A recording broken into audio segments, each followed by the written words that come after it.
আজ থেকে শুরু হয়েছে সুন্দরবনের দুবলার চরের আলোর কোলে রাসপূজা উৎসব। ৩ দিনব্যাপী রাসপূজা উৎসবের সময় শুধু সনাতন ধর্মাবলম্বী পুণ্যার্থী ছাড়া কোনো ট্যুরিস্ট যাওয়ার অনুমতি পাচ্ছে না। বনের প্রাকৃতিক পরিবেশ রক্ষায় এই সিদ্ধান্ত নেওয়া হয়েছে বলে জানিয়েছে রাসপূজা উদযাপন কমিটি ও বন বিভাগ। প্রশাসনের পক্ষ থেকে রাসপূজা উপলক্ষে নেওয়া হয়েছে কঠোর নিরাপত্তা ব্যবস্থা। বিস্তারিত তানভীর সোহেলের প্রতিবেদনে। দুবলার চরের আলোর কোলে আজ থেকে শুরু হয়েছে সনাতন ধর্মাবলম্বীদের রাস উৎসব ও পুণ্য স্নান। আগামী 5ই সেপ্টেম্বর সকালে পূর্ণিমার ভরা জোয়ারে পুণ্য স্নানের মধ্য দিয়ে শেষ হবে এই উৎসব। হাজার হাজার পুণ্যার্থীর আগমনে রাসপূজা হয়ে উঠবে উৎসব মুখর।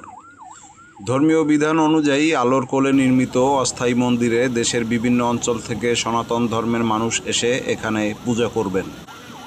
প্রায় 200 বছর আগে হিন্দু সন্ন্যাসী হরভজন দাস সুন্দরবনের দুবলার চরে রাস পূজার সূচনা করেন।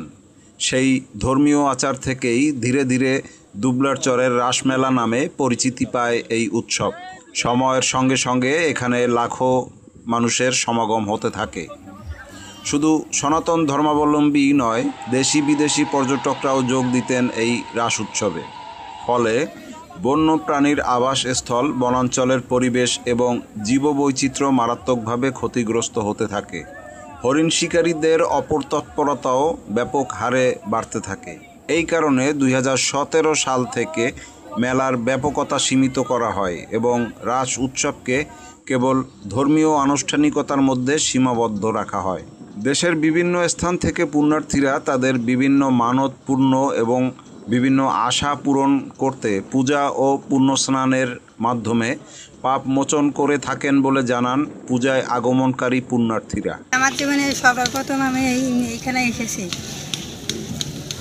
এইখানে পুণ্যস্নান করার জন্য সবাই আসে। তারপরে সবার কত মানসিক থাকে, সব যখন পূরণ হয় সেই মানসিক, তখনই সেই মানসিক দেওয়ার জন্য সবাই এখানে আসে।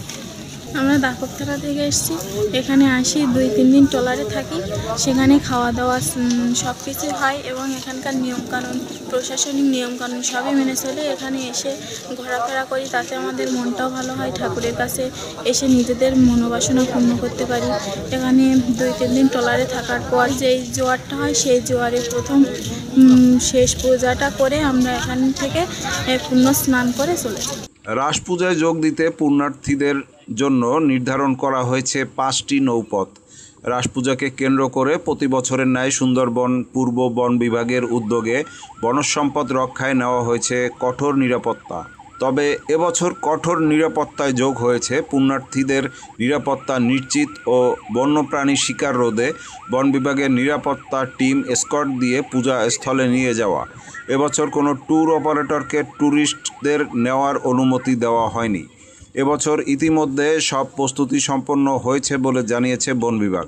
আপনারা জানেন যে 2021 থেকে একটা সিদ্ধান্ত হয়েছে যে এই সুন্দরবনের কনজারভেশনকে চিন্তা করে, যাতে বহিরাগত লোকজন না গিয়ে সুন্দরবনের বায়োডাইভার্সিটি, হরিণ শিকার এগুলোর মধ্যে তারা মিশে যায়। এই জন্য কিন্তু এই শুধুমাত্র হিন্দু সম্প্রদায়ের লোক, সনাতন ধর্মাবলম্বীদেরকেই কিন্তু এখানে অ্যালাউ করা হচ্ছে। এবারও তার অন্যরকম ঘটেনি, সেটিই হবে, সিদ্ধান্ত সেটিই থাকছে।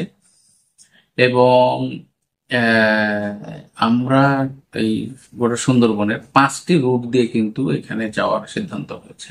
আমরা এইবার একটু আলাদাভাবে যে কাজটি করতে চাই, একটু বন্যপ্রাণীর সংরক্ষণের প্রতি আরেকটু খেয়াল দিয়ে জোর দিয়ে, সেটি হলো আমরা স্পট সহযোগে কিন্তু আমরা ইয়েতে নেব, আমরা পূজাস্থলে নিয়ে যাব।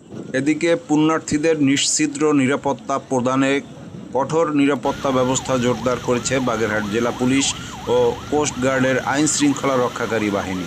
রাস পূজা নির্বিঘ্ন করার জন্য বাগেরহাট জেলা পুলিশের পক্ষ থেকে আমরা সকল প্রস্তুতি সম্পন্ন করেছি। ইতিমধ্যে আমরা পূজা স্থল আলোর কোল, এটা আমি সরেজমিনে ভিজিট করেছি। স্থানীয় জেলে যে সম্প্রদায় যারা রয়েছে এবং পূজা উদযাপন কমিটি, তাদের সঙ্গে আমরা মত বিনিময় করেই নিরাপত্তা পরিকল্পনা প্রণয়ন করেছি এবং আমাদের 35 জনের একটি দল ইতিমধ্যে পূজাস্থলে পৌঁছে গেছে। এর পাশাপাশি আমরা ট্যুরিস্ট পুলিশের 10 জন সদস্য থাকছে র্যাবের একটা টিম থাকবে, কোস্টগার্ড এবং নৌ পুলিশের দলও কাজ করবে। সব মিলিয়ে এবারের রাস পূজা নির্বিঘ্নভাবে সম্পন্ন হবে, আমরা এই প্রত্যাশা করছি। সনাতন ধর্মাবলম্বীদের পুণ্যভূমি দুবলার রাস পূজা সম্পন্ন করে পুণ্য স্নানের মাধ্যমে পাপ মুক্ত হয়ে নির্বিঘ্নে পুণ্যার্থীরা যাতে বাড়ি ফিরতে পারেন, এমনটাই প্রত্যাশা তাদের। তানভীর সোহেল, জাগো বাংলা নিউজ।